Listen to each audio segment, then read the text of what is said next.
How does this keep happening in the same yet different ways? How?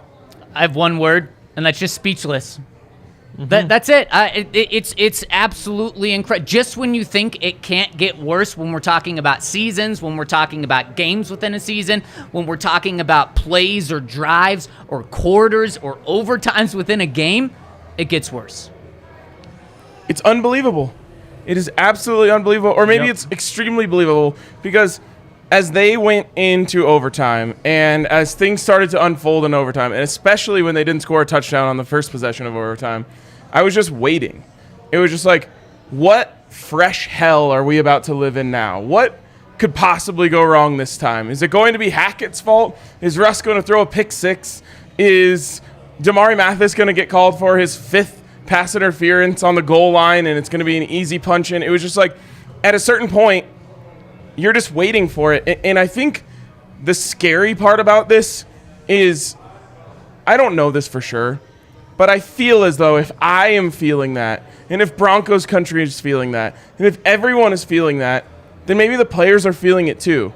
And they're sitting like, they obviously want to fight that off, and they say, no, we got this, no, we got this. But is there something in the back of their minds? Is Montreal Washington standing out there on that punt thinking, man, I hope nothing goes wrong here? You know, like,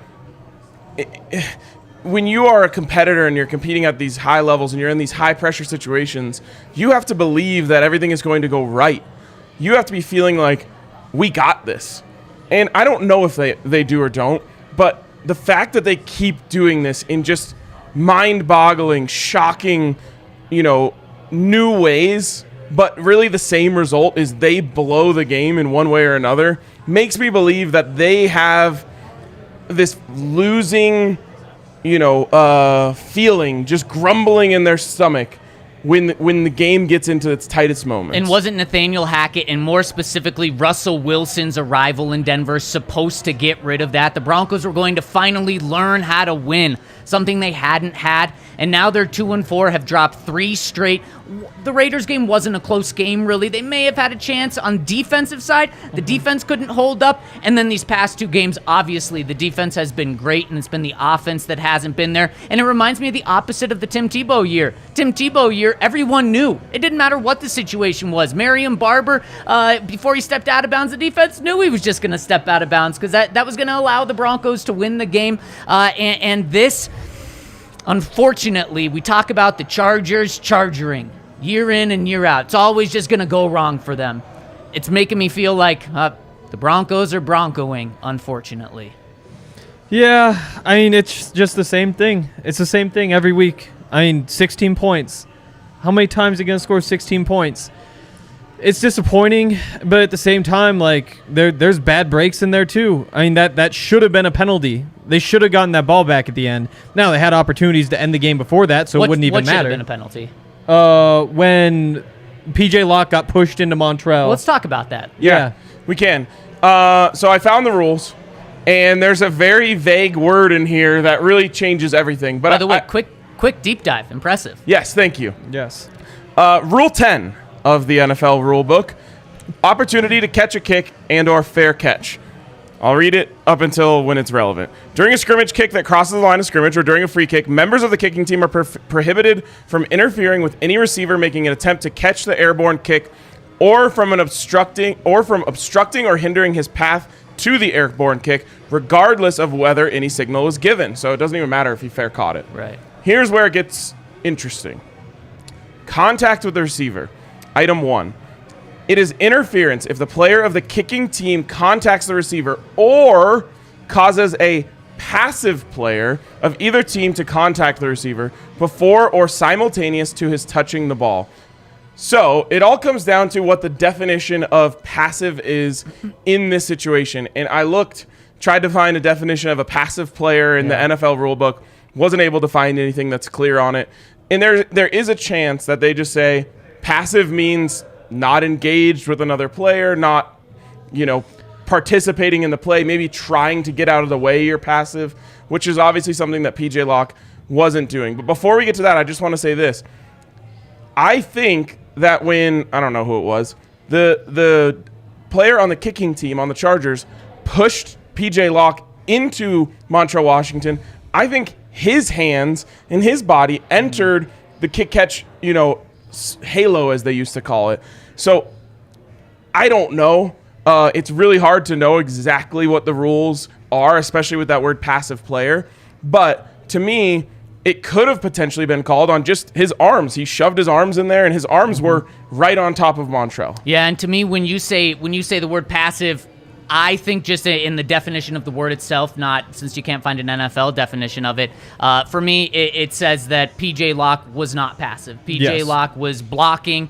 So to me, it sucks. And Ryan, you can make an argument that the defender or the Chargers' hands got on him, but for me, that's a reason that it sucks. Why they lost the game is because of that, and of course it boiled down to something that's just even more gut-wrenching than really anything you could imagine. But to me, that's really not why the Broncos lost this game. That's not a main thing for me. I mean, it is like really what important directly thing, led to it, though. But it's not. When you look at this game, the opportunities for the Broncos were so vast that you don't say they would have won if not for that. You can say that was a top 3, maybe even go as far as saying the number top one play yes, number one, that caused easily. them to lose the game. But what I'm saying is I don't think that would, just really quick to hit on what Henry's saying, I don't think it was a penalty. So it was just part of the, of course it was very important play, but he was not passive. No, he was not. He was definitely not passive. I mean, that part of the rule is just like the ball's rolling around at the end. You can't push a guy who's just standing there waiting for it to stop into it. Yeah, exactly. But, I mean, I can't find the same replay. I could swear when they showed that reverse view of it, the guy's hand touches him. And if the guy's hand touches him, that's it right there. And the fact that we're talking you about, can't review that. That's ticky-tack, though. And I think what I'm trying to point is what Ryan's kind of saying is that may have just been the little thing on top. I mean, if you have to boil it down to seeing other angles of a hand maybe touching that didn't really impact the play, it wasn't his hand that caused that fumble to happen and Montreal to get knocked over. I think there's more things we need to focus on, honestly. But the one reason why people wouldn't just plow a blocker into the returner is because you can't touch them. Like, that's what makes it kind of a bad strategy, is because you're right there too. It's so easy to get mixed up. And the fact that they tried to do that, like, that is one of the potential flaws with that plan. And it should have been a reason the Broncos get the ball back. Now, I agree. Like, there's a bunch of other things that go wrong, but that is number one, what went wrong in this game. The play that directly led to them giving them the game-winning field goal in overtime. No, and should we just dive into the blame game now, since that's number one from Hank? My number one blame game is the inept Broncos offense after the first quarter. That's not play, though. Guys, it's blame game. Okay. It's what happened. It was the offense being absolutely a disaster and dismal after the first quarter. And unfortunately, you can point to pretty much every play on offense after the first quarter that happened and said that was the issue, and specifically with the passing game. In the second half and overtime, we're talking about 2.5 quarters of football. Russell Wilson was 3 of 11 for 15 yards. 15 yards. Think about that. And that does not even include the sacks. I'll look at the numbers, but I believe the Broncos probably had negative passing yards in the second half and overtime.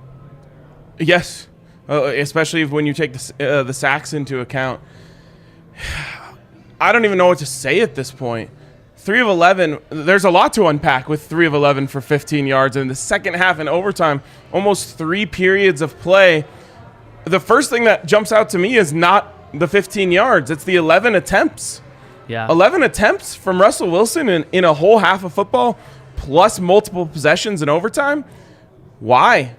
What's going on there? Now, I have an answer. Okay, to that, go ahead. Potentially. And I think this is going to piss a lot of people off, whether it's an excuse or reasoning. Nathaniel Hackett after the game said Russell Wilson suffered a hamstring injury during the game. So then you look at exactly what you pointed to, Ryan. Not necessarily, I mean, the 3 completions, 15 yards is awful, but 11 attempts? Maybe there's some validity behind that with the hamstring injury. Yeah, and my counter to that would be if you have a quarterback with a hamstring injury that you don't trust to go out there and run your offense with, then why the hell are you running the ball, or why the hell are you passing the ball on 3rd and 1?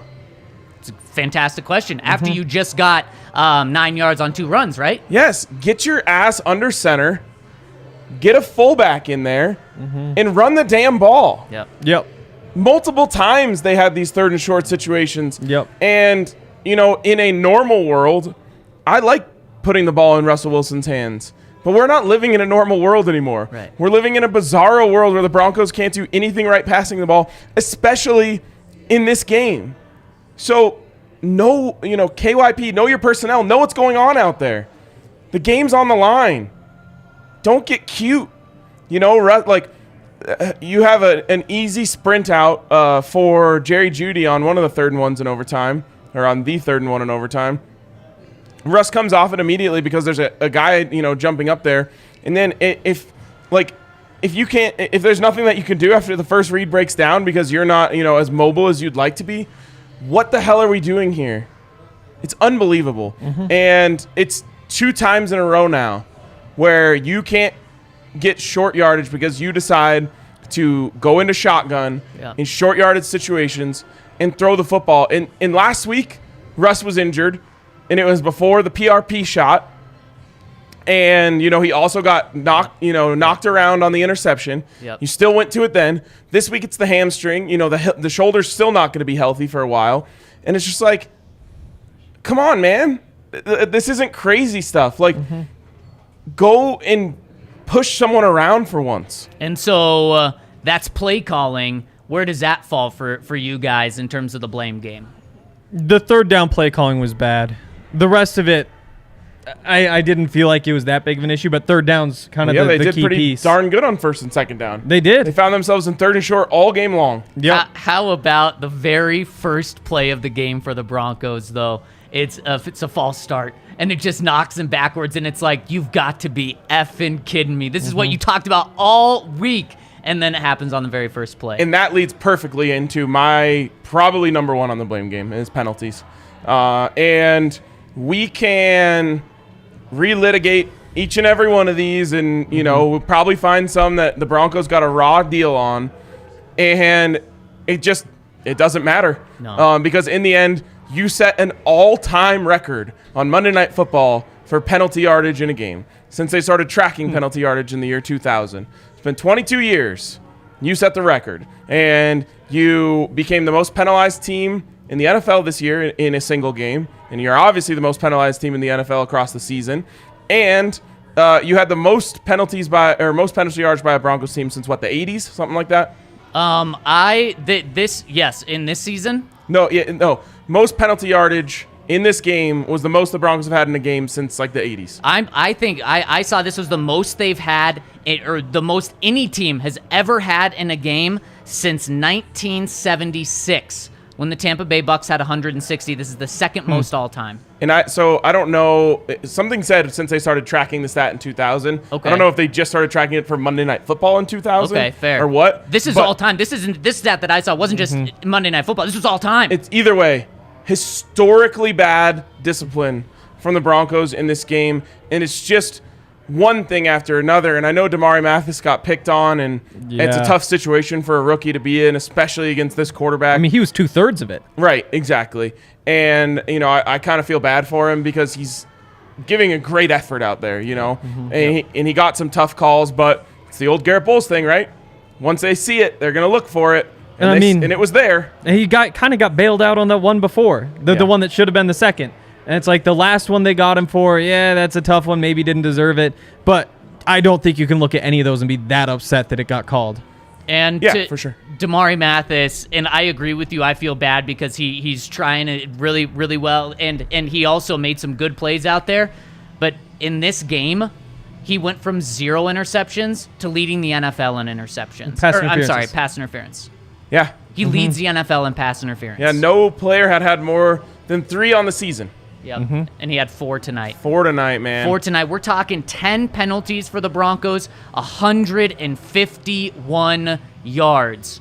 Russell Wilson had 188 passing yards this game. The Broncos had 151 yards, and that's something that we didn't talk about much with Vic. Vic had his teams pretty well disciplined for the most part.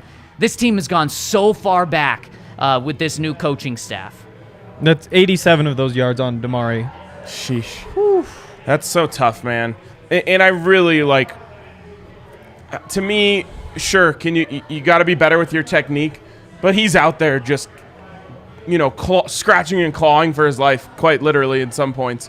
And it's a young player in a really tough position, and teams are going to continue to put him in that position. Yep. And I just wonder if the Broncos need to go get help in one way or another to try and bail him out a little bit. That's kind of a question during the game. At what point should they have they put Michael Ojemudia in? It's his first game back coming off the injured reserve, came off it earlier in the day. Well, would that have been better or worse? Because we've seen OJ put in these situations before where he comes in cold off the bench and he doesn't look much better. Yeah. Now, to be fair, that was when he was a rookie, but it's not like he's had a lot more time now. No. I mean, that's not something I'm too worried about. That's not what I'm going to go back and say, like, you screwed this thing up. Like, if you say he's still a better option than Michael Ojemudia on his first game back from the injured reserve after what we saw in camp and what he's done on the field, I mean, that's not. There's plenty of other stuff that matters a lot more, I think. To me, the penalties were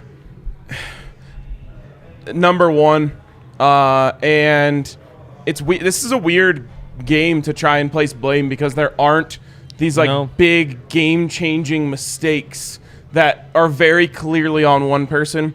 But the Broncos defense deserves so much credit.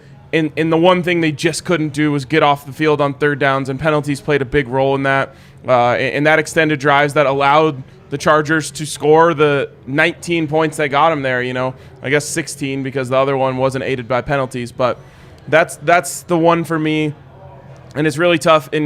And you almost got away with it. You really did. You had multiple opportunities to get away with one of the worst games from a penalty standpoint in NFL history. And so maybe that is the case why it just goes on the offense. And you kind of were broad with putting it on the offense. And I think you kind of have to be because it's hard to point your finger at one thing. Russ obviously has to be better. Offensive line obviously has to be better. Checking out the line, which goes on Russ, has to be a lot better. You got to adjust to the fact that they're bringing these big blitzes on third downs just across the board. A lot of players could have been a lot better tonight, but I think if you're it comes down to Russ and Hackett again for me. Yep. And that's back-to-back games, and it's just like, how? Yeah, and how, and maybe this is another reason why maybe even go a little bit more toward Hackett on this one. In the first quarter, Broncos had 2 drives, 46 yards, 84 yards, both went for scores. First one was a field goal, next one was a touchdown. Get this. In the second quarter, you had a drive for 5 yards, and then you had a drive for 66 yards. So, okay, not terrible. You still get points in a quarter. Not amazing, but fine. In the second half and overtime, we talked about the passing numbers, how abysmal they were in that stretch. It's not like the running game was much better. And the Broncos, they had 7 drives, and the third, fourth, and overtime. 8 yards, 11 yards, 32 yards, 0, 9, 9, and 3. We're talking about 2 drives that went over 10 yards in the second half and overtime. One went for 11. The other one went for 32 yards. Your defense, Baron Browning, gets the ball in field goal range. You don't move the ball 1 yard.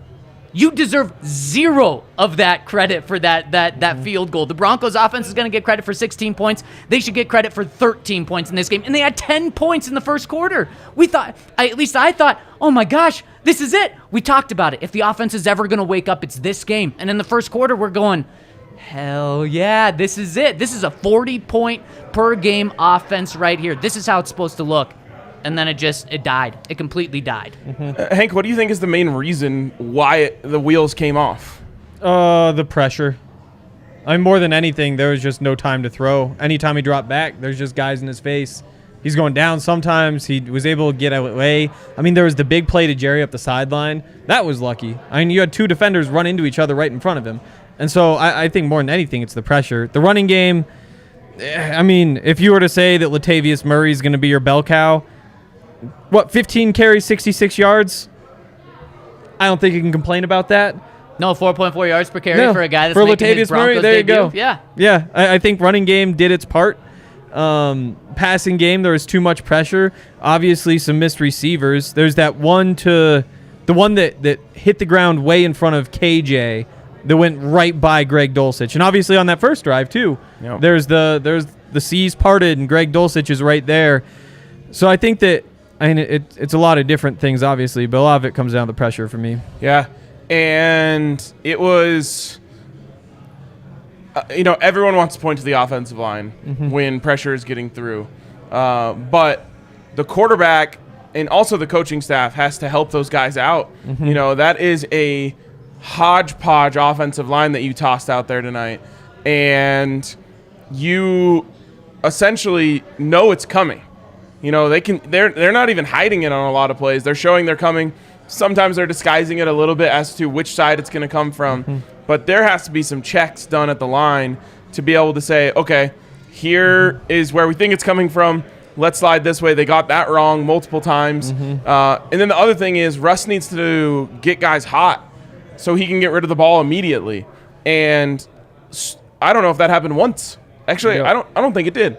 There's not one time where there's a blitz coming from that side and Russ says, okay, let's go hot right into where that blitz is coming from because we know there's going to be open space there.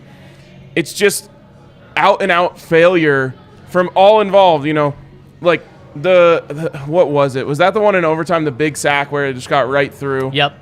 Right after calling a timeout, by the way. Yes. And, Mike Boone is there, and he has to choose between two guys who come through completely untouched. Yep.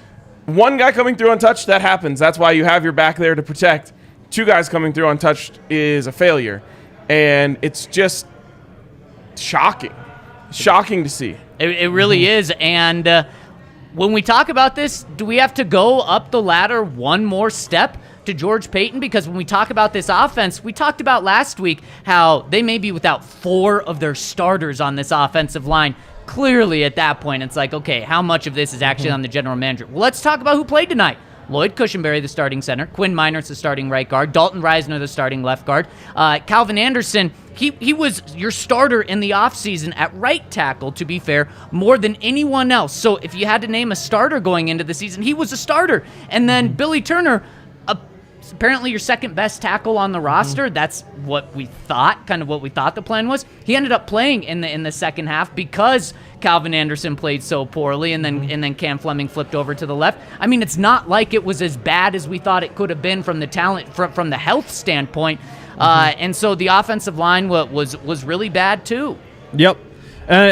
When you talk general manager, so Lloyd Cushenberry he inherited, Dalton Reisner he inherited. You can replace those guys, but that would have been really tough to do this early on when you got young players who you think are going to come through. Meinerz is his. Fleming was his decision to kind of patch that late. Yep. And then Billy Turner was his. Billy Turner was his as well. So really what stands out is just that they didn't add a right tackle, which is something that we talked about all offseason. Right. And the solution was we're going to bring in Billy Turner. When that didn't work out, it was let's see what happens when Cam Fleming's in there. And Fleming they also wasn't thought that Calvin bad. Anderson could be an option. True. He gets benched in this game. He didn't bring him. They didn't bring him. Oh, they in, didn't though. bring him. He didn't come. Okay, Right. so yeah, right. When they flipped. Yeah, okay, all right. Yeah, so that's He not did Peyton. give him a tender, though. So he did kind He of did. make the decision to keep him That here. is true. And he As was a in the backup. mix. Yes, he was in the mix. And then I guess in Henry, it's probably not the backup offensive line that gets George Paton fired. That is true. It's trading 2 first-round picks, 2 second-round picks, a former first-round pick, a backup quarterback, and a good defensive lineman for Russell Wilson, who, I mean, we were all wrong. At this point, I'm not just blaming George Paton, but at the end of the day, he's the one that made the decision to get it done. And right now, Russell Wilson, through 5 games, we're talking about 4 touchdowns, through 5 games, 4 touchdowns, 3 picks, and a 2-4 record through 6 games. Wasn't it 4-3 after last game? Yes. So now it's 5-3? Yes, you're right. So 5-3 with a 2-4 record, and then also Nathaniel Hackett. He hired him as well. Yep. And that, like, I don't know, there keeps being something every game where you can point to Nathaniel Hackett and say, what the hell? And there's multiple ones from this game. I don't know about wanting to go for it on that 4th and 1 from the 35, their own 35. Everyone wanted them to do that. I'm kind of the belief of, okay, so you get that 1 yard, now what? Can you set the scene? Oh, in overtime. Yes, 4th and 1 in overtime. Yeah. They decide to punt the ball. They're on their own 35. It's essentially saying, if we don't get this, we lose. Yep. And that's not a place you want to be when your defense is playing the way it is. Yep. That's fair. Yep. And the other thing is, again, you have moved the ball next to nothing Yeah. in that game. Now, I'd like to have another set of downs, obviously, to try and hit something down the field. Yeah. But, man, did the Chargers just decide we are not letting anything happen deep. Yep. Took away all of those, too high and sitting way back and said, you're not beating us deep again after that KJ bomb. And there was nothing there. It wasn't there, and there was no time to get it out. So I don't know how this offense was going to put together a drive, especially if you, it was not, in my opinion, wasn't the move to go for it there. It was the move to run the ball on 3rd and 1. And again, that goes on Nathaniel Hackett. Time after time after time, he keeps doing this, trying to trust Russ, trying to put the ball in Russ's hands, and it ain't working. I know, but then the crazy thing is, you go back and look, the Broncos average 4.7 yards per pass. Or no, sorry. There it is. 5 yards per pass. Chargers 3.8 yards per pass. Broncos average 4.3 yards per run. Chargers average 3 yards per run. Like, they were moving the ball better than the Chargers were. As crazy as that sounds, there's just so many penalties that Take away the first quarter, though, because I give all the credit to the Broncos in the first quarter. But you take that away, and I'm sure the numbers are drastically different. All right, so I'm in on, I think I changed. Russ and Hackett are number 1 for me. Which one?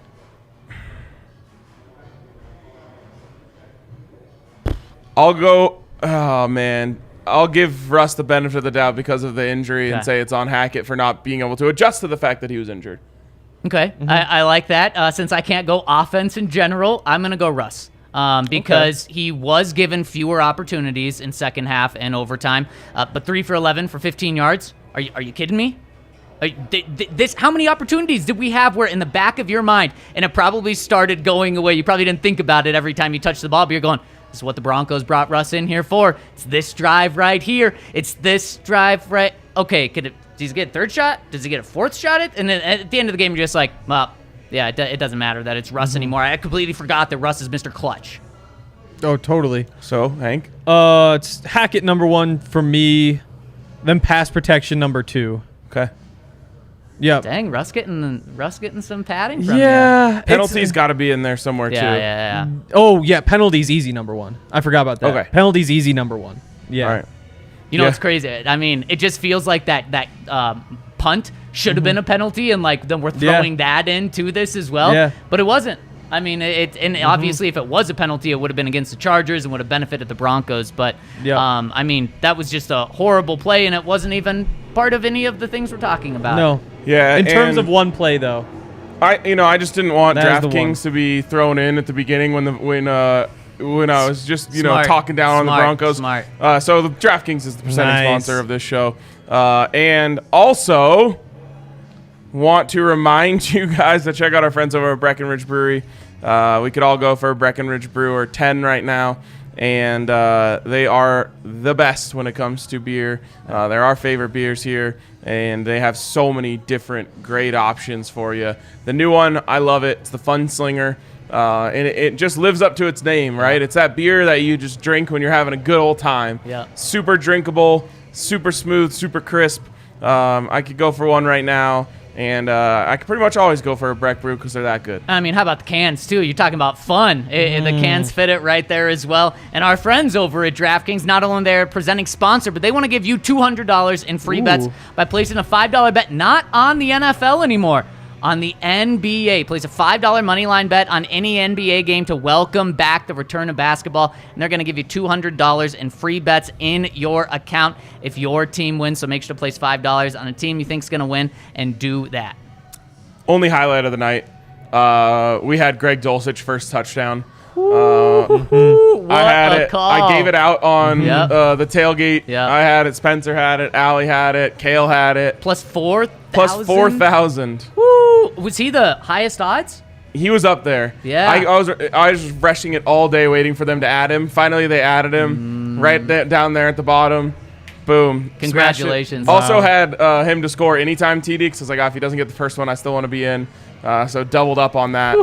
So shout out DraftKings for being the saving grace for me and anyone who tailed. Shout out the hair, the mustache. So make sure to go check out DraftKings and check out DNVR Bets to get those plays as well. And make sure to head to the App Store now, download the top-rated DraftKings Sportsbook app now, and use promo code DNVR when you sign up to get this offer. And make sure to see the show notes for the details. It was a party in the DNVR bar when that hit. Everybody went crazy. Yep. It was it kind of was like a tone setter for the beginning of the night. Like the Broncos are like moving the ball, everybody's fired up. The Avs scored at the exact same true, time. They did. That is no, true. no. The Avs scored at the exact same time as the Baron Browning interception. Both good moments. Yes. Such good moments. But yeah, it was a lot of fun at the bar.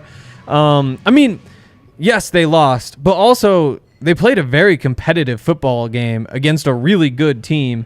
And it came down to the wire. And so that was just like a lot of fun to be sitting with a bunch of Bronco fans and watch it all play out. It should be fun. It should be fun.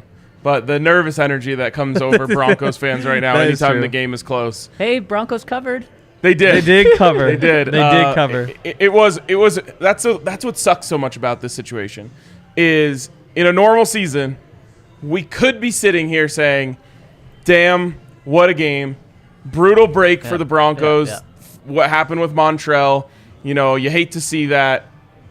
Oh well. Instead, everything is on fire, and it's just like you can't. There's no time to appreciate a super competitive football game where big players made big plays. It's not fun right now. It's one of those things where like if this was 27-30 in overtime, then everybody'd be like, oh yeah, great, because sure the defense wasn't nearly as good. Right. But the offense showed something. And so it does make sense because it's the same problem over and over again, so that gets annoying. But also, it was a competitive game against a really good team, and you need to start winning those for this season to matter at all. And who knows if it's too late at this point, but do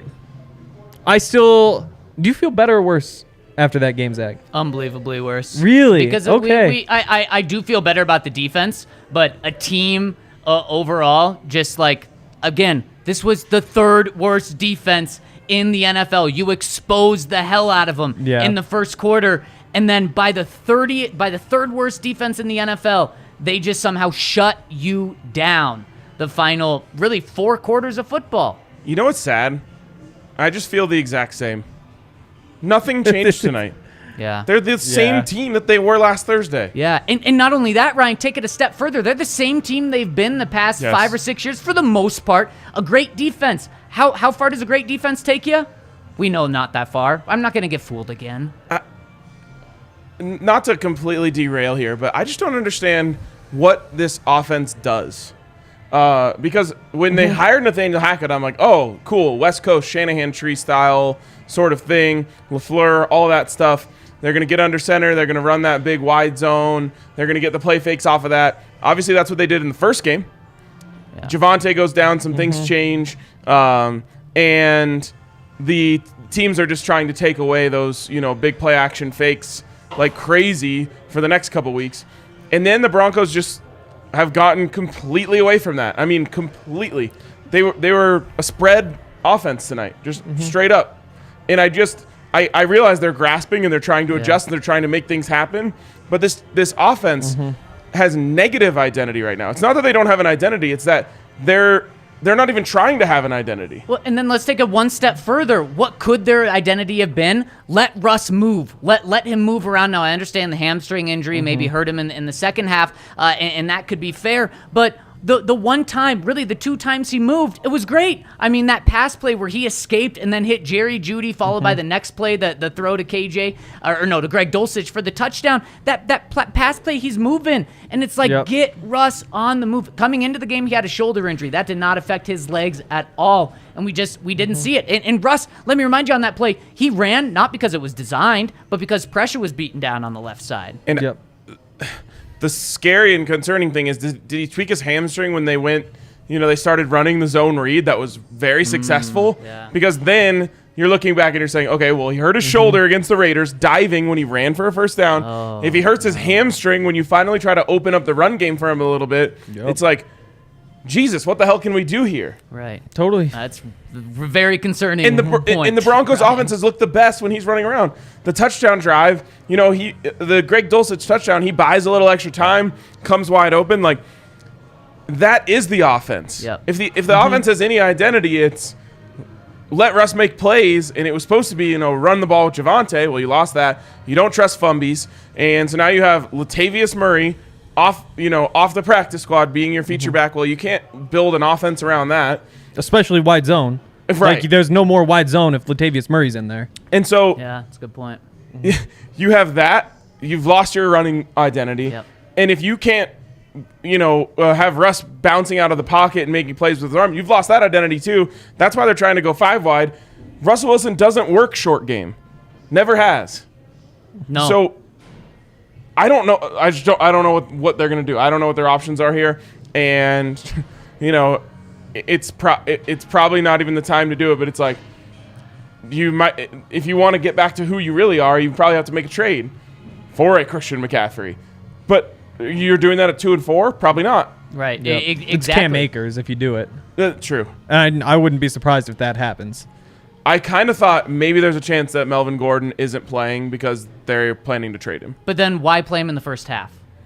Maybe George got a call in the first quarter. I don't know, a couple like showcase runs. I mean, it could make sense to and which he didn't have, by the way, 8 yards for Melvin Gordon. Yeah.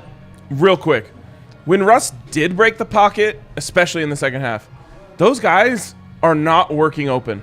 No. It was crazy. They would show that back view, and especially after the Dulcich thing, when he's wide open on that first drive, I'm thinking to myself, every time they zoom it out, I'm like, oh, great. Yep. What are we going to see? What screenshot are we going to see for the next 7 days? Yeah.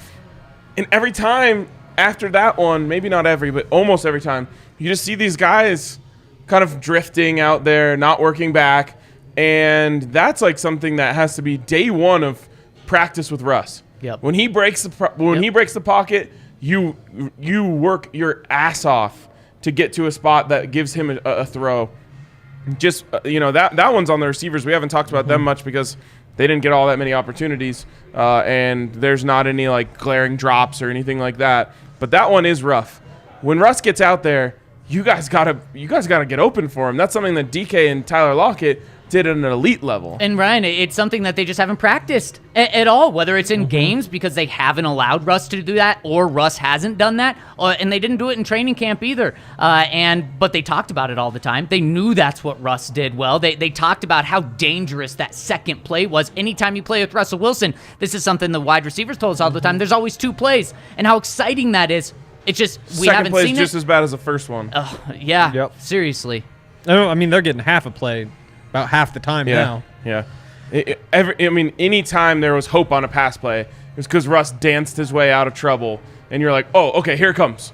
Right. Yep. They zoom it out, guys are fading away to the sidelines, and it's just, this is scary. And the upside spin that no one wants to hear right now is they are a couple plays away.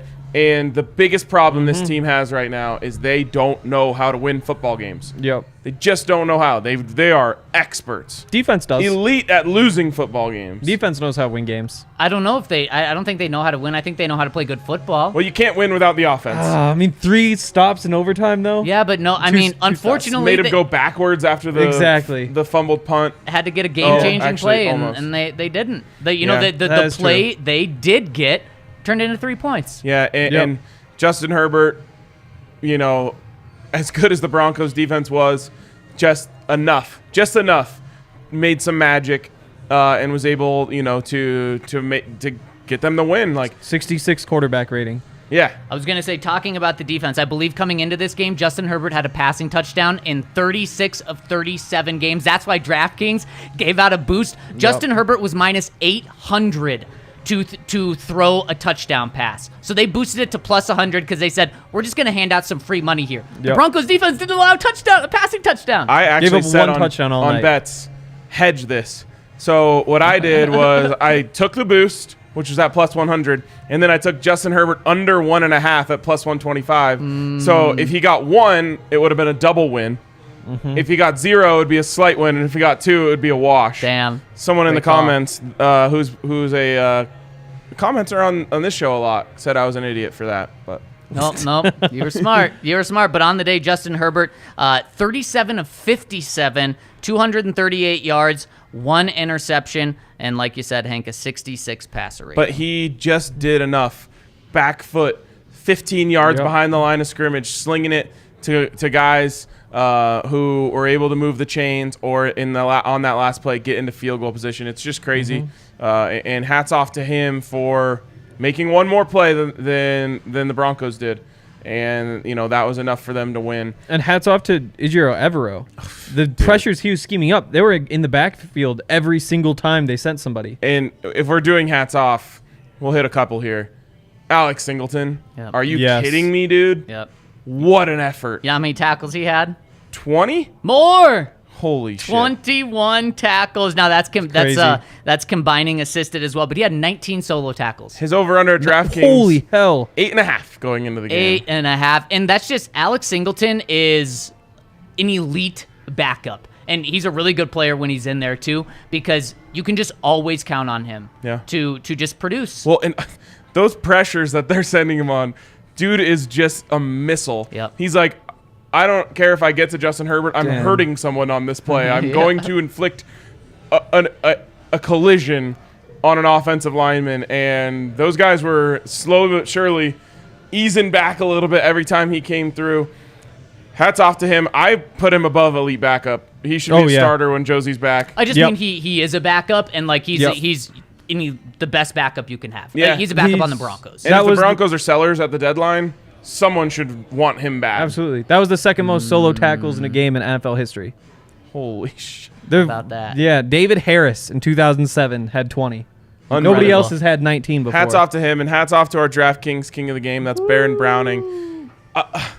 I just, one of these times, I want to be able to just sit here and gush about how awesome this defense is and the plays that they made and how they won the game for the Broncos. And I guess we have been able to do it a couple times. Yeah. But, man, I just want to – I wish we could just be talking about this defense is amazing. Russell made one play enough to win, and Baron Browning is a star in the making, man, an absolute star. Every single time he comes off the ball, I squint, and I'm like, is that 56 or 58? Yeah. It's so cool to watch. 3 tackles, 2 tackles for a loss, 1 sack, 1 interception. Dude was everywhere. Fumble recovery. And a fumble recovery. And a fumble.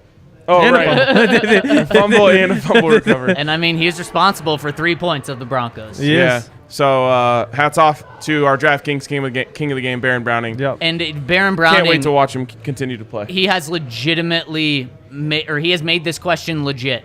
Is Bradley Chubb just gone after this year? Because if Baron Browning is this good, he's not a backup.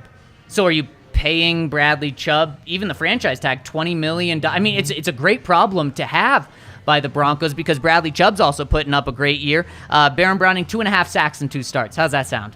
It's pretty solid. He needs to do one thing that Vaughn also needs to do. Stay he needs to work on the offsides and jumping off. But, man, when he times it right, it is Von Miller-esque, like you said, Ryan. Yeah, I brought this up on the tailgate. Played 60% of the snaps week 1, 48 week 2, 34 week 3, 57 week 4, 54 last week. We'll see what this week is. But the way they rotate edge rushers, there's plenty of room for more guys. But if you have a great player there, are you really going to pay a guy $20 million? Especially when you have he's Nick a great Benito, player too. Who's That is supposed true. to be your next guy up. You got to see it first, though. You do have to see it from Benito, and the good thing is you do get, 11 more games to see if Baron Browning can consistently play at this level? In a win-now situation, which I think the Broncos were in that draft, the Benito pick looks bad right now. Yeah, it does. Because there are a lot of places that you need help on this team. George Pickens would be nice. Yeah, and heck, Tariq Woolen, who I legitimately would have been fine with at that position. Went around after Damari Mathis. Yeah, he ended up going way later. But that looks like a bad pick right now. That doesn't mean that Nick Benito is a bad player. Yeah. But he hasn't been able to contribute in a meaningful way to this point. even with injuries at that position. Jonathan Cooper was making plays early on. Yeah.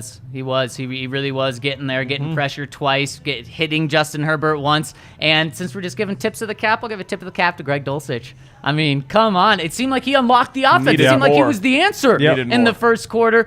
2 catches, 44 yards, and, of course, that first touchdown, which cashed a lot of people out over at DraftKings. Yep. All right, let's quickly just go through some of the game-changing plays. We don't have to go through every drive or anything like that, but obviously Broncos start off the game with a good defensive stand, and it felt like this just may be the one where things go right for them as they get that 10-0 lead. Yeah, it absolutely did feel like that. But then what happened right after that was the defense just looked tired. And it really was one play specifically, but the Chargers in the second quarter go for a touchdown and a field goal, go 15 plays, 82 yards. Yep. Then the next drive, they go 14 plays, 69 yards to get within or to tie the game with the Broncos then. And it was one play, that Austin Eckler touchdown bothered me so much because Austin Eckler was hit at the 4-yard line, and the Broncos defense, out of, I believe, Deshaun Williams, who hit him, just stopped. And Damari Mathis did run over. I'll give him credit, but he was there too late.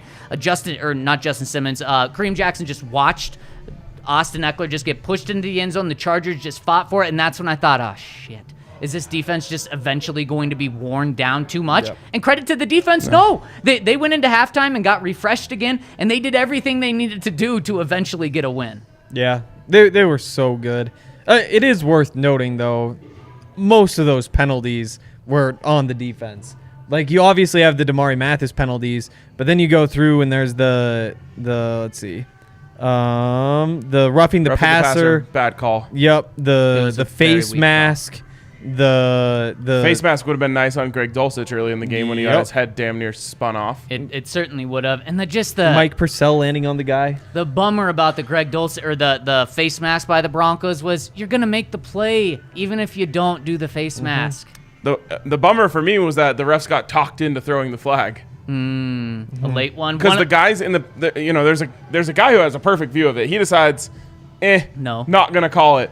Staley loses his mind on the sideline. From the other side of the field, the ref, who is correct in throwing the flag, is like, yeah, you're right. I'll throw it. Yep. No penalties on the offense after the first quarter. Crazy. Yep. Maybe they should have held a little more or something. Maybe, yeah.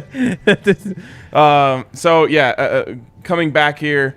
So in the second half. Wait, really quick. Let's finish the first half when Nathaniel Hackett does a great game management Yep, job, you're right. calling the right timeouts, pressing the right buttons, and then the Broncos offense executes it perfectly. In 53 seconds, they go, I believe, 66 yards in order to get in field goal range and take a lead. It's like, okay, there we go. There's some life again. And that's the throw to KJ Hamler that sets that up. And again, it's just like one little bit off, one little thing goes wrong that makes a elite play into a good play because Russ gets a guy pushed back into his lap and he's not able to follow through on the throw, so he ends up short-arming it, or I don't know if short-arming it's the right word, but leaving it a little short to where KJ has to stop because he is home free. It's a touchdown. If that hits him in stride.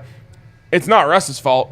He is, he couldn't follow through. He actually hit his hand on someone trying to follow through. Was he not stepping up in the pocket on that one? Or no? Was that a different one? No. Okay. He tried to, but there's a guy right there. Okay. So he kind of had to almost like jump past it to get it out there. That's both of those to KJ now.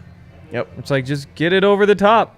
And he has so much separation that he's still able to make the catch. It's crazy. Yep. We're seeing, and maybe it was Russell Wilson did talk after the game, and one of the things he said was his hamstring got him good on a play in the fourth quarter. So I'm not sure if that's when it flared up or if that's just he wasn't able to make a play because of the hamstring. But there was one play, real quick, where he broke out of the pocket, and I felt like, man, he has a lot of space, and then it just looked like he was running in mud for a second, and he had to throw it away, and I wonder if that's the one. Yeah, it could have been. But KJ, he the deep threat's there. He's averaging, I think, like 37 yards per catch, and you only throw it deep to him once. Yeah. The Chargers really did say nothing deep is happening. Then that's what's disappointing is why weren't other things there? Something has to work. Yes, I mean, and of course there is a screenshot of Greg Dulcich on third down being wide open boy. with Russell Wilson not having pressure in his face. Before then, Khalil Mack gets to him and sacks him. Yep. Justin Herbert's 57 passes are the most in a winning effort without a touchdown pass in NFL history. Believe We're that. just making history tonight, boys. Also, probably going to be the first time in NFL history, I would guess, where a team won in overtime with 0 first downs. You're probably right. Or unless, the Cardinals may have earlier this year. True. With a if you get defensive defensive touchdown. score. So maybe that's the caveat, without a defensive touchdown. Yeah, I bet you it's maybe happened before with a muffed punt. Actually, I don't know what happened before it, but this literally happened to the Broncos in an overtime. I think it was overtime, against the Patriots in the Peyton Manning era. Remember? It was Tony Carter, I think, who either dropped the punt or bumped into the punt returner, and same thing happened. Yep. So I guess maybe it has happened a couple times, but still, you lose the game while allowing 0 first downs in overtime. Yep, defense was great other than third down defense. Third down defense, that's really the only time that the Chargers could do anything. I believe they started 0 for 5 on the day, and they ended up finishing 11 for 22. So the defense did do better in overtime, of course, and at the end of the fourth quarter. But so they manage it perfectly. They get the field goal at the end of the half, and then again, you're thinking like normal football. You're like, man, all the momentum here. Yep. You get the ball, 3 and out. Yep. And that killed, and you kind of felt like, oh no, here we go again. Yep, and it was run, pass, which was the entire second half. It was. And I don't even hate the run. I would just prefer run. Right. Yeah, exactly. Yeah. Because it's first and 10 for 8, second and 2 for 0. Russ incomplete, short right. And there was another time, maybe multiple times, but I remember in a key drive for the Broncos, they run the ball on first down and get 2 yards. It's like, don't just do the exact same thing. And not only did they run the ball again, it was the exact same play. Maybe to the other side, I don't remember. I don't think so. And it gets 1 yard. And then you're set in 3rd and 7, and you're just like, well, this isn't going to work. That was the one time. There was that 2nd and 8. I thought the same thing. Going back to those third downs, though, there was one drive in particular where the Chargers were just eating them up. It's like 3rd and 5, got it. 3rd and 7, got all that. That one started deep in their own territory when, I think, was that the Baron Browning offside on a 3rd down? Or was that Draymond Jones? It almost felt like a Draymond Jones because it turned the 3rd and 5 to a 3rd and inches. Yep. And it was an easy one. Yep. And all of a sudden, that 3rd down narrative could be totally different because I think they wound up going 3 for 3 on that drive, turned that into 0 for 1. Who knows? But, again, those are just those penalties that add up, even the ones that feel so small, those 5 yards. Chargers get a field goal on the next drive. It's the Bradley Chubb roughing the passer call, which is such a bad call. Yep. And, it's so damned if you do, damned if you don't right now for pass rushers in the NFL because later when I forget who has them wrapped up, might have been Bradley Chubb who has them wrapped up, and Baron Browning maybe, they aren't able to pull Justin Herbert to the ground, and he flips it off for a short gain, but it's just like, my God, you're not getting the in the grasp call. You can't slam him to the ground. You can't, I don't even know what they're calling Bradley Chubb for, I guess jumping before he hits him because he's trying to, get his hand on the pass. It's unbelievable, and it's not a Broncos-specific problem. It is a NFL problem right now, and it is hurting the product for sure. It is, without a doubt. And then the defense just had to be on the field over and over and over again. And again, they just didn't get worn down. It was pretty incredible, just the time and possession in this game. And for the defense, they held in the fourth quarter. They forced a turnover on downs. They had the interception. Then they did allow the field goal. And then they finished the game. They held strong finishing the game. And really quick, just because and everyone criticizes Nathaniel Hackett all the time in game management, people were freaking out over Brandon Staley letting the clock run down. To me, that's the right thing at the end of the fourth quarter. I didn't even think that there was a consideration. Oh, people were freaking out. I know, but I saw those tweets, and I tweeted it too. Like, what are you thinking? Because situation is they're at about their own 30. It's a 4th and 1, and they have the option to either call a play with like 30 seconds left. Head at the 44. 44 is what it was. By the way, what a terrible call on third down.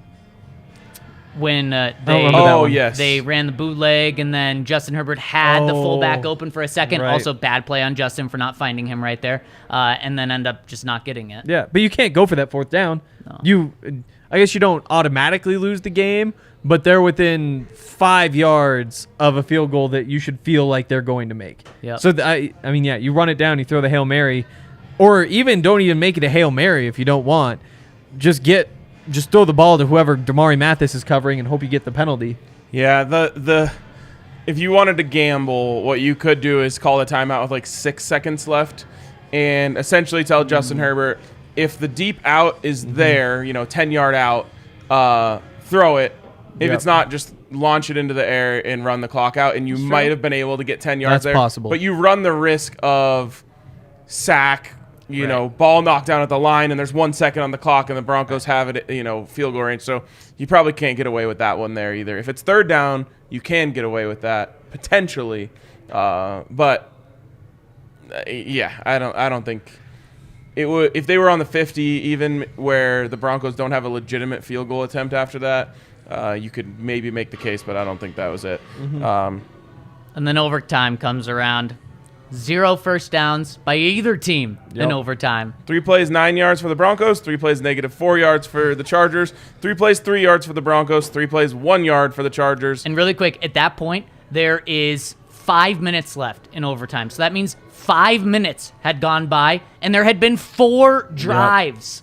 The Broncos allowed negative yards before the very last throw of overtime. Wow. -3 yards before that one rollout desperation throw by Justin Herbert off his back foot. Yep. Wow.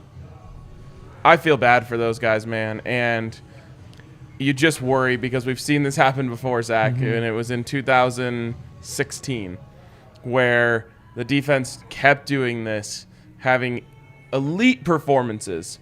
The offense kept blowing it, and it created a very real chasm in the locker room. Yeah, it did. And really quick, Henry, Russell Wilson after the game saying things that no fan wants to hear. He said the season is still alive. He says there's no division in the locker room. He says everything that they want to do is still in front of them, so he's maintaining that positive belief. I don't know if he said let's ride or not. Not sure if he finished it off with that. If he did, people would be talking about it. You're probably, but I guess if he didn't, more people talk if he doesn't. That's the default. No, because more that's people the status are mad quo. if he does, though. It becomes like a major talking, like all the radio shows tomorrow. If he doesn't say "Let's ride," Either way, I think we're no, gonna I get don't a know. lot. I don't think so. I don't think so. We'll even mention it tomorrow. I want to know.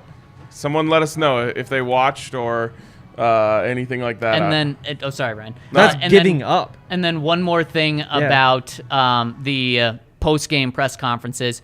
Everyone who was there said whole comment section saying he did not say "Let's ride." Interesting. that would be the first time since he Ever. became a Bronco. He's giving up. So someone advised him. Oh, someone advised him, but then also you can say, well, everything you just said is not true because that's not you just Russell gave Wilson. up on the season. Like there goes all the good vibes. They're Essentially, dead. wow, that is wild. Yeah. But then to kind of add on to that, Justin Simmons, people who were there said it's the most confused, lost, frustrated, baffled he's ever been in a post-game press conference. And he pointed to leadership. He pointed to, and I believe Justin was the one that said insanity is doing the same thing over and over again. Which it is Ryan not. would Not say. true. Which is It's not. Yeah. But He's also. What does he mean by that, though?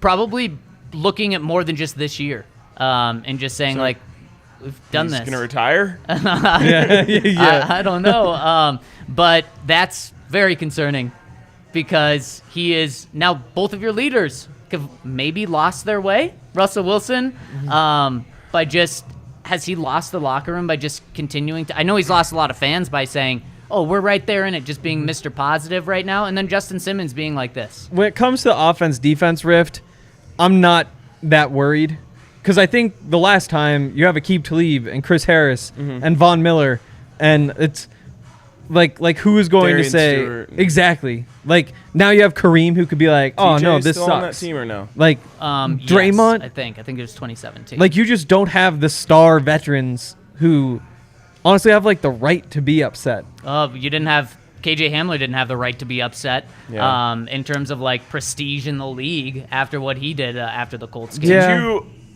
and I don't like deeply reading into this stuff, but did you find it interesting that it was Justin Simmons who had the entire team around him going into overtime and not Russell Wilson? Yeah, it wasn't just the defense that was around him.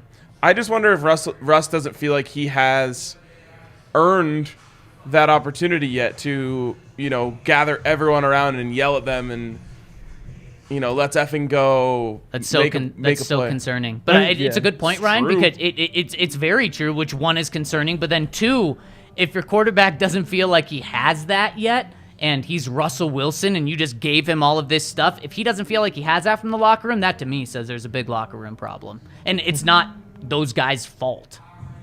Yeah. Yeah. I mean, Justin's just that kind of guy, though. Like, you wear the headband, like, you go lead the circle. Sure, you want it to be the quarterback, but, like, I guess, I don't know. Was Peyton in the middle of all those huddles doing that, or was it, like, DeMarcus Ware doing it? Yeah, a lot of times the defensive players are the more vocal, screaming, fire you up guys. And this obviously is a defensive-led team. Like, there's no denying that at this point. Absolutely. But like, that's the identity. When we've talked about it, who do you want to be who needs to be the leader of your team? Who needs to be the leader of your team from a player standpoint, from an offense versus defense standpoint? It's one offense, and it's one your quarterback. Totally, but it's the lot like the conversation we had before the season. Who's your best player? Or it's like, I think it's Pat Surtain or Justin Simmons. It has to be Russell Wilson. But see, that's the thing, though, is it isn't. And so just because it'd be nice if that was the case, it's just not where you are. Like, Justin Simmons, I would think, is kind of the voice of that locker room at this point. Well, and there's no doubt that's why they're 2-4. Yes. Because Russell Wilson and this offense is where it is. The Broncos still have no quick game on offense. Something I talked about this week. It was discussed on Twitter a lot. And it is shocking to me that when a team shows themselves that they are going to bring that level of pressure. Now, they tried a little bit. Oh, yeah. In terms of running the wide receiver screens. Totally. They went back-to-back and lost 2 yards. Early in the game. Yeah. But you have to be willing to call that stuff on 3rd and 4 when you know there's a big blitz coming. Because it's your only shot. You're not going to be able to sit back there and read the defense or wait for a route to develop. So there needs to be massive changes to that in terms of the quick game. And, I mean, they tried a screen. That got blown up. So a screen, the one to Mike Boone. Yeah. It's got to be so frustrating right now for everyone, but Nathaniel Hackett too, where you feel like you have some stuff drawn up and someone does something wrong and it just falls apart. Well, the bad news is the Broncos now have a short week to try to fix all of this stuff.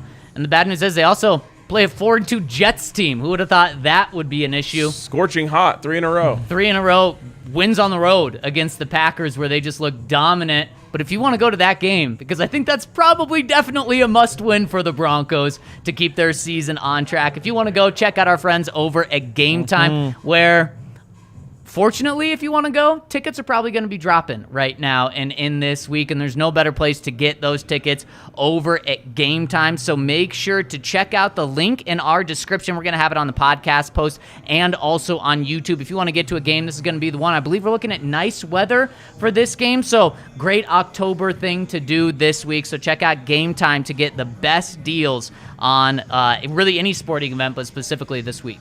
Yes. 62 and sunny. There we go. That's I'll take football that weather. mid-October, yeah. And head over to Infinity Park in Glendale. Watch the American Raptors. They're our local rugby team. They're kind of managed by USA Rugby, and the idea is to take athletes, teach them how to play rugby, get them onto the U.S. national team. They're, like I said, in season now. You can get free tickets at AmericanRaptors.com. So make sure you do that, and also follow along with our guy Colton Strickler's coverage at American Raptors or at DNVR Rugby. There you go. Should we get to super chats and comments? Oh boy, yes, let's do it. All right, first one here comes in from Aaron Lynch. Says, you ever been happy and sad drunk at the same time? Thanks, Avs. Also, thanks, Broncos. Oh, no. This is my new reality.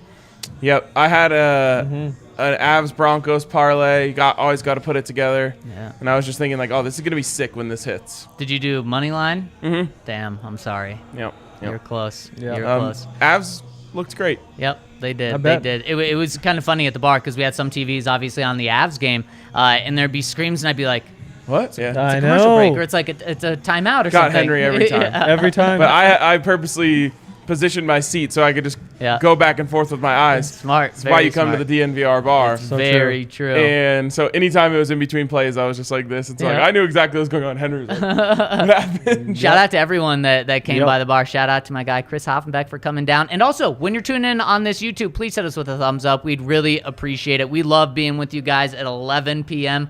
on Yes. Monday night, and we'd really appreciate it if you hit us with a thumbs up. Yep. I didn't do a good job of going around and talking to people tonight, so I'm sorry for that. I Well, was too dialed and stressed. it's preseason for everyone. Or we're all 2-4, right? Yeah, We're all There we go. 2-4. We're all are. 2-4. We're living in a world of suck. Yep. BK says, let's not blame the refs and Mathis. Oh, we have another one. Aaron comes in and says, blessed to be 2-4, Russ. He says that was a quote from He Russ. says probably. Oh, sorry, I didn't see that part. Probably. I'd be more okay with this if anyone on board addressed the fact that the ship is sinking. You can't do that. 6 No. games into the season, you just can't. No, you can't go up to the podium and just say, "Hey, I We think we're already had screwed." must win from Justin Simmons. That's one Yeah. card you can play. Maybe that's a reason why he was so down after Yeah. the game, was he knew he played his card, and it didn't work. I don't think it was that in particular. I think he just knew the circumstance. Well, yeah, that. Exactly. That- yeah. They're 2-4. You need They're screwed. one big play from your offense. Yeah. At any time in the second half. And you're down Yeah. 1 game in the division to the Chiefs. You're in second place. You have the tiebreaker over the Chargers. Now you're 2 games back of both of those. You don't have the tiebreaker over the Chargers, and you don't Yeah. feel good about getting any tiebreaker over the Chiefs. You got to make a crazy run. The good news is, if you're a playoff team, you're able to beat good teams anyway. So Do you have to make a Hopefully drastic they are one. move in one way or another? I wouldn't. No, I mean I don't think trading for Cam Akers is drastic. I do think that just makes too much sense at this point, though. I think you're talking about internal. Well, it could be anything. Trading for Christian McCaffrey is a drastic move. Trading be for Cam drastic. Akers is a move. I would smile for a few days if they trade for Christian McCaffrey. Yeah. At least till they played again. Firing again. We said this last week, but this happens to coordinators. They get scapegoated. You could fire Justin Outen if you're not ready to fire True. Nathaniel Hackett. It would be super unfair, and I would feel really yeah. bad for a guy who has very little to do with why the Broncos are 2-4. But you just sometimes in these scenarios, you just try to press any button to see if something happens. Who do you even promote, though?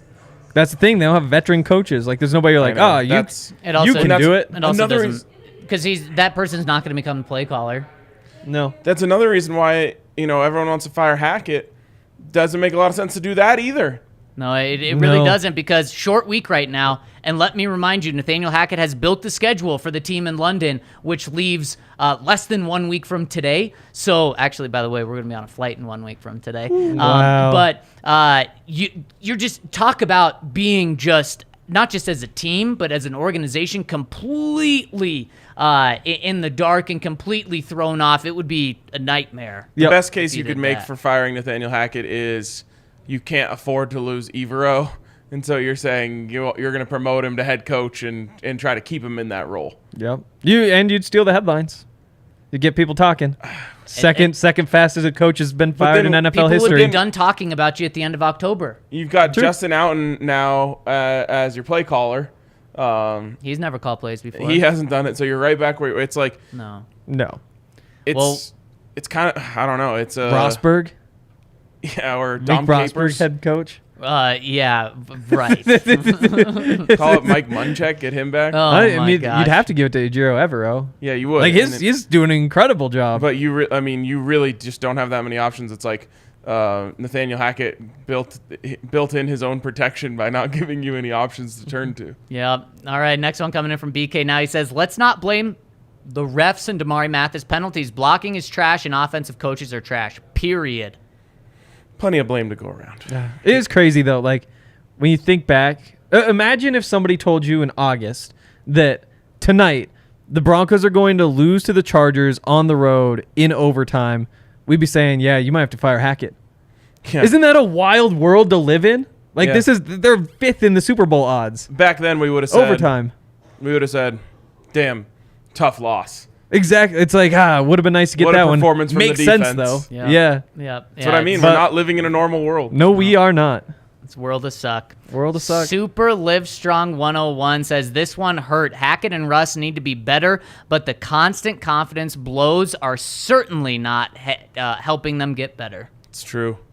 This team, they need just the luckiest break to happen. Yep. Like they needed Hopkins to miss the field goal, or it gets blocked and returned, and they just get freed of their sins. How about that too? Hopkins playing with was it a I know. hamstring injury? Perfect. And he was perfect. Yep, a perfect 4 for 4. And talk about the ultimate Chargers gonna Charger thing. Yeah. The kicker gets hurt mid-game. They don't have anyone else to turn to, and then he blows the game-winning kick, which then allows the Broncos to win on a long Brandon McManus field goal. Instead, you've got a Dustin Hopkins flu game.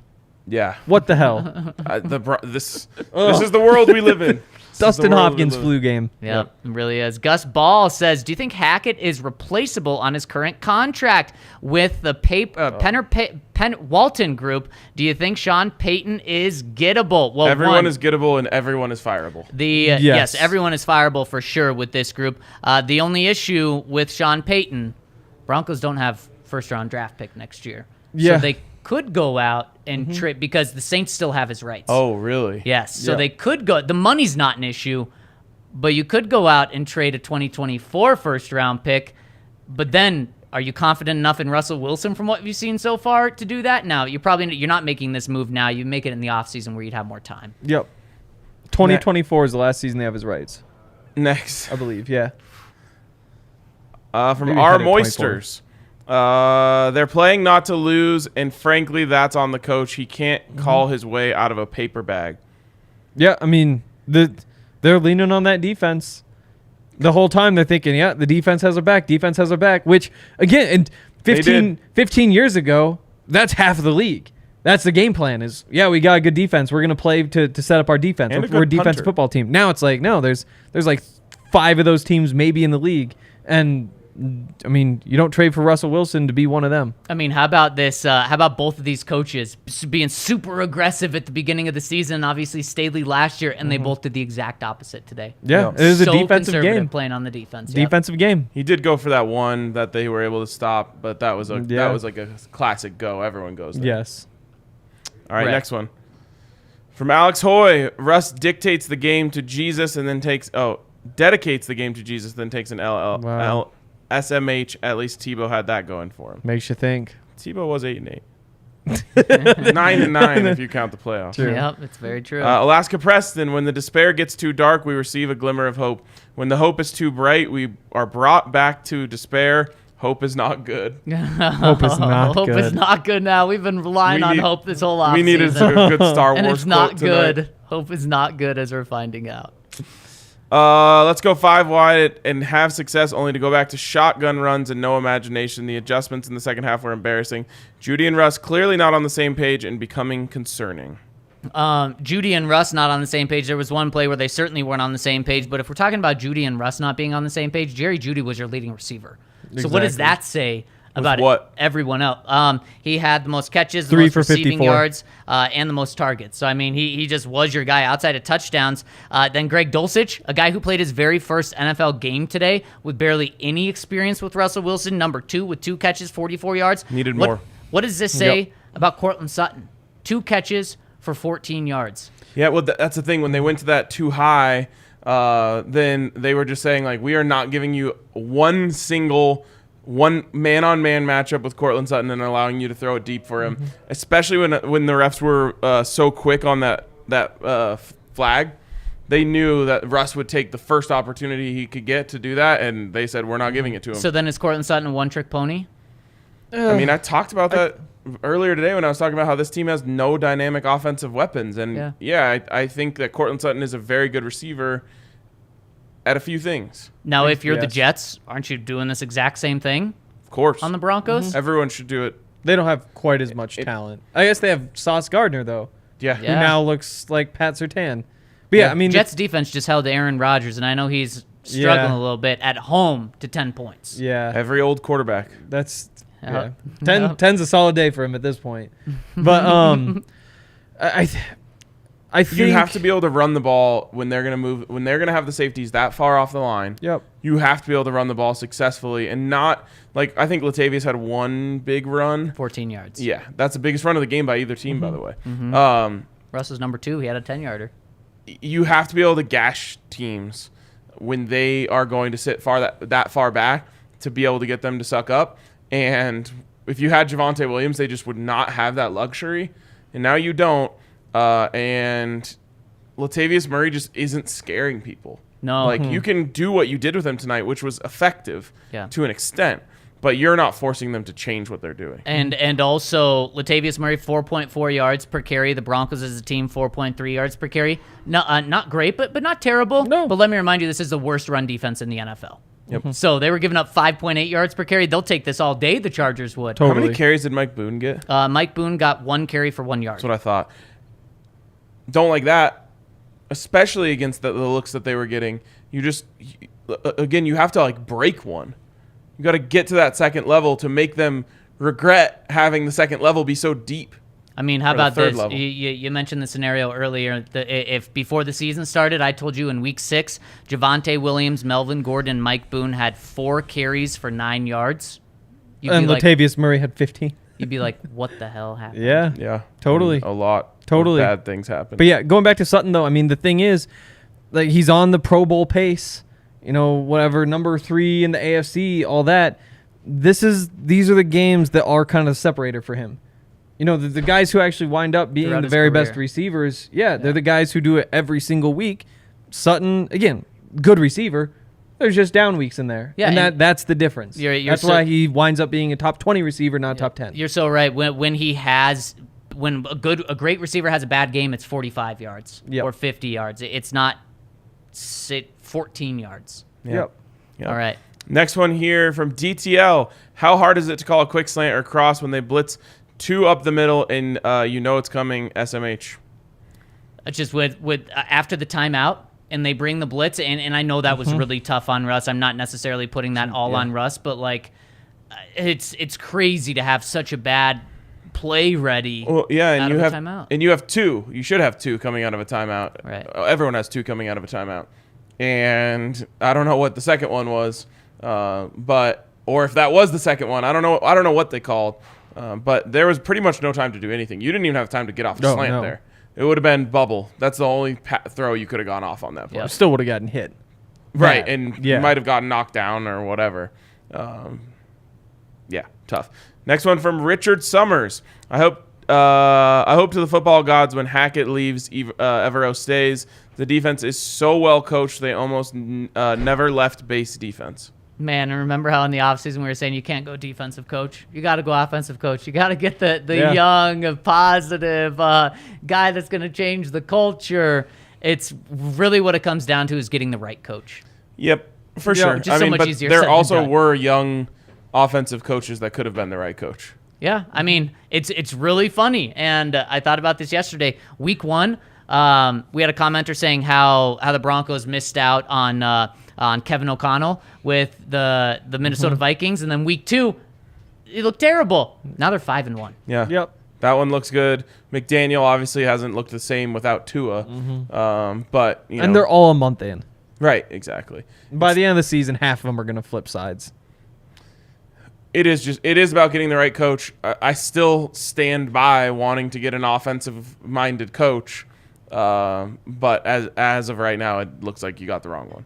Yep. All right, Jason says maybe Russ is actually washed up. I'm scared. That's the worst case scenario, and so far I can't tell you no, you're 100% wrong. It's kind of like when you go golfing and you have a bad day, but you had 2 birdies, and you're like, I think I'll go golfing again tomorrow. That's like Russ right now. He's just giving you a sprinkle of the first quarter. He didn't look washed at all. Right. I even saw national people turning back onto his side. I saw reports of Russell Wilson's demise were greatly exaggerated. It was turning. And then it all just went right back to where it was and worse. Yep. Worse than it's been. So you just, I don't know. You hope that there's more where that came from, because that was, the touchdown to Dulcich is like, that's highlight reel Russ. Yep. Break the pocket, guys open, boom, hit him in stride, Yep. easy touchdown. Absolutely. All right, next one coming in from Rashawn says, yet again, 3rd and 1, we pass. 2 solid runs for 9 yards to start overtime, and we choose to pass on 3rd and 1. Awful calls. I'm done. Get under center, for the love of God. Yeah. Please. I said it to Everything's Hank better. right when I saw them break the huddle. I said, you're kidding me. Shotgun again. Yep. You just got to be under center more in general. Yes. Which is crazy because what? There were 3 teams. I guess this is now 2 games old. 3 teams that were under center more than them. But in these situations, they're not under center. Yeah. I mean, one of the best 3rd down conversions they had of the night was from under center. And, I turned to you. I said, sprint out Judy. Boom, it was there. Like they were playing off. You had it there. You can get it out there quickly. Avoid the rush. Yeah. And that is, I think, what they tried on the play that is being referenced here. But right when Russ looked there, one of the linemen jumped up, and it moved him off that read, and then, everything fell apart from there. Yep, exactly. Next one from Aaron says, is it too early to think the majority of this is on Russ? Watching the film, I don't think it's all on the head coach. We're paying elite quarterback prices. I mean, you're not even getting average quarterback play. So, it's not all on Russ, but you need so much better from him. Yep. I would take top 13 and say, hey, there's a lot of good quarterbacks out there. Yep. But you're not even sniffing that. Totally. No, not even close. Not even close. Ryan says, these 5 a.m. games are killing me. The offensive line was terrible. I feel Come to extra America. bad for those people. Yeah. Or anyone Another who, overtime game. yeah, or anyone who hopped on a plane out to Los Angeles, Yep. paid their good money to get out there, be in the stadium. Yep. Speaking of 5 a.m. games, Buffs Arizona State, while we're in London, is going to kick off around midnight, the day before the Broncos game. So it's going to be a late night for me. So Saturday, Sunday morning. Sunday morning. Yeah. Wow. Dang. Yeah, you're not missing it. Only going to be the second game I wasn't at Folsom Field in the last 21 years. That is wild. So I can't not watch it. No, of course not. Okay. No, I know you'll be watching it. You staying up with me, Hank? No. Yeah. No, I'm not. I'll be up for the Nuggets games, that's for sure. Only team. Well, I don't know. Did Air Force win? I don't know if they won. I was about to say only Nobody team ever in Colorado knows. that won. Maybe CSU Pueblo, Mines. Can't forget about them. Next one coming in from Philip Moses. He says, that's it for the season, boys, and possibly the next 3 to 4. The problems are across the board, but mostly coaching and quarterback. Russ is a great guy, but he set us back and is damaging his legacy. I'll push back on the idea of the next 3 or 4 seasons are over. A lot can change between now. A lot can change over the course of one off season. There's holes on this roster. There's big, massive injuries on this roster that are holding them back. Let's pump the brakes a little bit on writing off the next 50 games. Yep, and I'll push back on Russ setting the Broncos back because, it'd be one thing if they had Patrick Mahomes before Russ. They had Teddy Bridgewater and Drew Lock. I don't. Maybe you're a little bit worse this year at quarterback than you were before. I don't think that's a major setback from where you The were. setback but the is setback what you had to is- give up and the money. Oh, Yeah, true. Exactly. The money, yes. Yes. Yeah, exactly. Thomas says, the offense is so bad, I'm already thinking what or who they can get next year to change it. I mean, if you're talking about that, no, you're really talking about coaches. Yeah. Coaches too, yeah. In terms of big moves you can make. Yeah, well, I mean, one and done is firmly on the table for Nathaniel Hackett right now. Unfortunately. And again, you can do this. It also will be 3 coaches in 3 years for George Payton. The next person who comes in is going to say, geez, I'm going to have a very little leash here. You're not making your job exactly the most attractive thing in the world. Now, football coaches are very egotistical people, and I know someone's going to look at this roster and say, I can get Russ right. I'll get Tim Patrick and Javonte Williams back. I'm going to win with this team. So it's not like you won't be able to sell the job, but it's a tough look.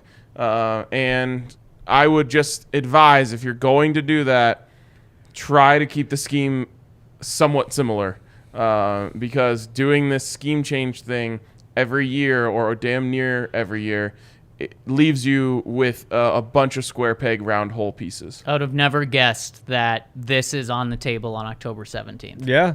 This is a realistic conversation. Yeah. If you would have told me 2 and 4, I would have said, "Oh, so Russ got injured in the preseason." Right. Well, he's been injured twice now. And we'll know so much more in 12 more games, 11 more games. Chico Bean says, "LOL, quit blaming Russ. It's clearly on the O-line and play calling. I take 27 out of the game. How many more do you need?" Man, maybe I'm crazy, but I would prefer the defensive back be even in a position to get called for pass interference, because it tells you he was right there on top of the receiver. If you're looking at like big picture, like for Damari personally, Yeah. like there were things to like the fact that he was running right with guys. There were a couple good pass breakups. There was a really good tackle. In terms of this game, any individual game, I don't know if that's what I would take. What's crazy to me is after the third one, you would think they would just say, like, don't touch them. Yeah. And he got called for another, doing the Yeah. same thing. Another one. Marvell says, do you guys think the defense is going to these Wilson-led Wednesday meetings still, if they ever went at all? I believe these meetings were just offensive meetings, so no.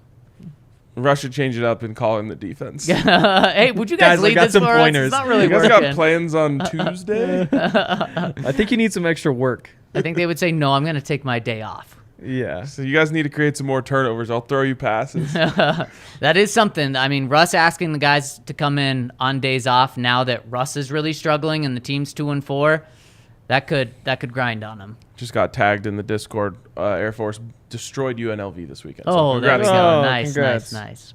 Tough Seth to beat Stewart UNLV. says, I refuse to let the play on the field dictate my level of fandom. I was here before these coaches and players, and I will be here long after. I got Broncos country and DNVR fam. We will be okay. Amen. I totally understand if people want to, invest less of their energy. But I see people being like, I'm done. I'm going to go be a Chiefs fan, stuff like that. Yeah. You weren't ever with us. No, Everything and- didn't go perfect with a brand new whole system and coaching staff and quarterback. And the people There's years. And the people that say that they're done, we'll see you this Sunday. I don't expect Yeah. anyone to invest their money into the Broncos right now. That's fair. I understand why. Next one coming in from Orange has 2, says, one more. Broncos country next year. One more thing. We need a new plan. We need a new plan. Seems like there is Yeah. not a good plan, at least Score right points. now. If this continues, there will be a new plan. It's still going to involve Russell Wilson, but there will be something big is going to change. After this year? Yes. Yeah. Or Oh. at Yeah. some point during this year. Completely agree. Brian says, should we consider a new game plan of just running the let Russell scramble chaos play every single play? If he was quicker. Like that's the thing, is it's not always there. Is the frustrating part. And when it is there, he's still getting run over. The receivers were not working open. And just maybe it's not the let him scramble, but make him move. Put him under center and have him move. But no, instead it's just in shotgun. And it's a lot harder to move out of there. You have to try to get back to the boot game. Yes, you have to do what Russ does. Nathaniel Hackett, maybe you can work in your playbook next year, but right now you just got to go full Seattle, full Russell Wilson playbook. Yeah. Yep. Next one. From Rashawn, Montrell might be Trindon Holiday 2.0.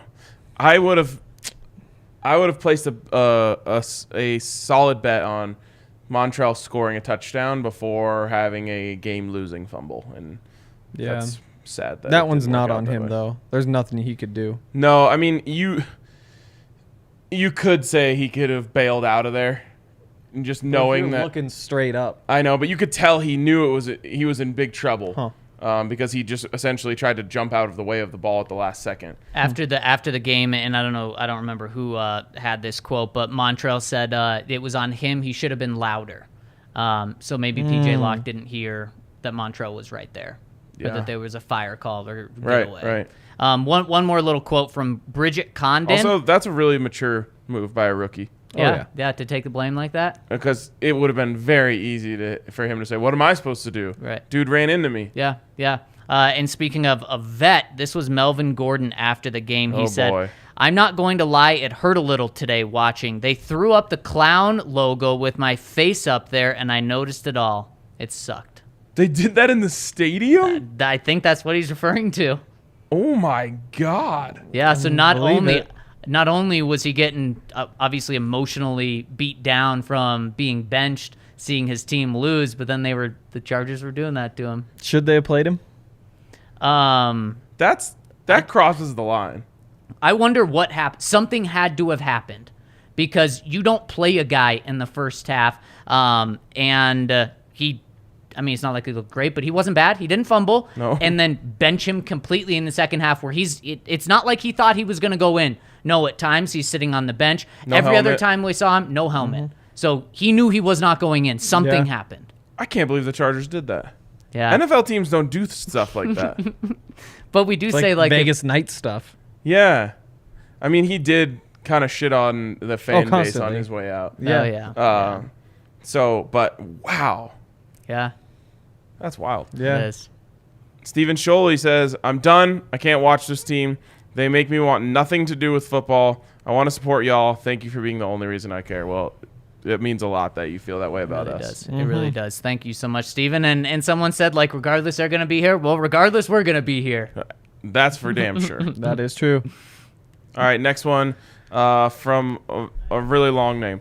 In SoCal, just came from SoFi, was a total disappointment. Keep finding ways to lose. Wish I still drank to drown my sorrows. Hey, at least I got a nice week in LA. Peace out. Well, stay strong in the sobriety. And what he said there. And enjoy LA. Keep finding ways to lose. That is the definition of this season so far. They find ways to lose. That is such a mark of a team that has lost every year for the last 6 years. Yep. And there's no quick fix. There's no snap your fingers. I really thought that the Russell Wilson edition was the snap your fingers. Right. And I just wonder if the coach bringing in this coaching staff with so much inexperience really set you back in that regard. Whereas if you brought in a super experienced coach, let's just say they got Dan Quinn, I have a feeling they wouldn't be in this situation. It's possible, yeah. Now, would that have been the best hire for them long term? I don't know, but I feel pretty confident saying they wouldn't have been 2-4 if they brought in an experienced coach. With all of these penalties and some game management issues, not necessarily today with the game management issues, but I mean, you're eliminating two massive things. Yeah, and probably 2 wins out of that. Yeah, and also look, Dan Quinn's playing some damn good defense down there in Chicago or in Dallas. Yep. Next one from 562 Bronco. Was at the game live and lost hope in OT when we went run, pass. Offense has no identity. What do we do from here? Search for an identity. Yeah. And if nothing changes, you got a lot to tear down the offseason. And honestly, you let Reisner walk, you trade Quinn Miners, you trade Lloyd Cushenberry. I wouldn't trade Quinn Miners. No, probably not. But I mean, if we keep going this way, Yeah. I mean, it seems there's more players who are not good at football than you realize when you're 2-4. Like when you go in with expectations like that, Jerry Jeudy, Cortland Sutton, like conversations need to be had because this is not a team that knows how to win games. And just saying, oh, maybe next year they will, doesn't work. But we're still early. Almost every player on the defense is better than we thought, and almost every player on the offense is worse than we thought. Yep. Like, Justin Simmons, the sample size isn't big enough yet, but Draymond Jones is playing above. Bradley Chubb is playing above. Baron Browning is playing worlds above. Pat Surtain, you could even make the case, is playing above. You just go around all these guys. Alex Singleton, are you kidding me? Just through and through. Defense is playing above, what we expected. And you go through the whole offense. You will not find someone who is playing above what you expected from them. Really quick, when you talked about Pat, Mike Williams, who Pat was on a decent amount of the night. Greg Dulcich? 2 catches. What? Playing above what you expected, maybe? That's what I was thinking. Yeah. 2 catches for 17 yards. How about that? Clamps. And no Keenan Allen, so Mike Williams was unquestionably the number 1 guy. Yep. Over under on DraftKings for Mike Williams tonight, 69.5. Woo, way under. Oof. I love it.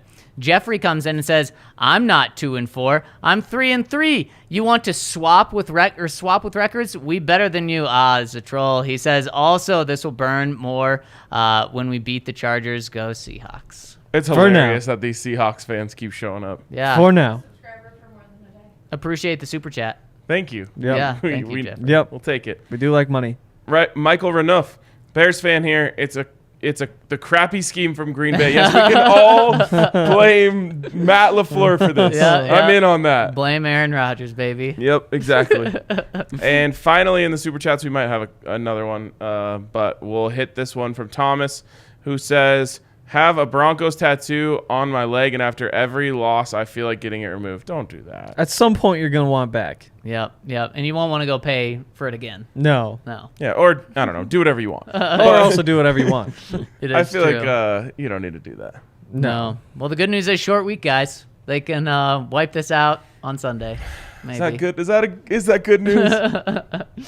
It is kind of crazy that, like, we wake up tomorrow, we're already well into our week of talking about the Jets game. Yep, True. exactly. Exactly. Yeah. I prefer it because I hate talking about these losses all week. Yep. Broncos on a 3-game slide. Man, If there were, what would have been at DraftKings for the Broncos to have a 3-game losing streak this season? Have to go on 2-1 especially, too? I just mean At any point? before the season started, Broncos to lose 3 in a row at some point this season. I guess with the way the schedule is at the back end, it would have been pretty close, maybe even money. Well, if you would have said before the bye. Yeah, that would have been Odds would be long. plus 400. Broncos were 3.5-point favorites yesterday against the Jets. Earlier today, it was before the game, it was 3. What do you guys think it is? Or what do you think it'll be tomorrow? 1.5. Broncos still favored? Yeah. I'll say it completely flips Oh, wow. to a push 'em or a pick 'em or Jets slightly favored. It'll Because still be the again, Broncos. the entire country got to see this. It's true. I'll say 1.5 for the Broncos. I think Okay. that's a good number. Okay. It is. I mean, Really looking forward to when I go home because I don't. The Twitter timeline moves so fast that you don't see everything. I'm really looking forward to when I get to go sit on the couch. oh God. In silence. Oof. And scroll through my Twitter feed and see all of the national people dunking on the Broncos. It's always You're it's always a excited good for that. time. Yeah. Wow. So just so you know, Allie, don't talk to Ryan when he's doing that. Yes. He wants complete. Leave him He wants alone. complete She'll be silence. asleep. She'll be asleep. I'll be sitting there until 3 a.m. wondering what just happened. And I think our building's telling us end the pod. Yeah, the lights just went out. Wow. So there you go. Or there's just a power outage in all of Denver. Broncos defense and Except for Except us, for these literally, we're lights the and the only computers. thing that's live. yeah, exactly. At least the Jets aren't that good. We get to dig in this week, but it's gonna be a lot easier. Excuse Henry. But they all. Oh, don't look at the record. Don't look at the record. Look what they did last night. Look what Yeah, they have they beat a the damn Packers. good team without a quarterback, which is nuts that they're Yeah. playing this well without a quarterback. This is gonna be way more fun this week, though. I love it. I Yes. love ending the program on I that thought you note. would. So we'll wrap up there. Thank you guys. I know people want to get away. So the people who come and join us and sulk with us after these losses, you're the true homies. You're always here. We'll always be here, and we'll run it back tomorrow. We'll see you guys then.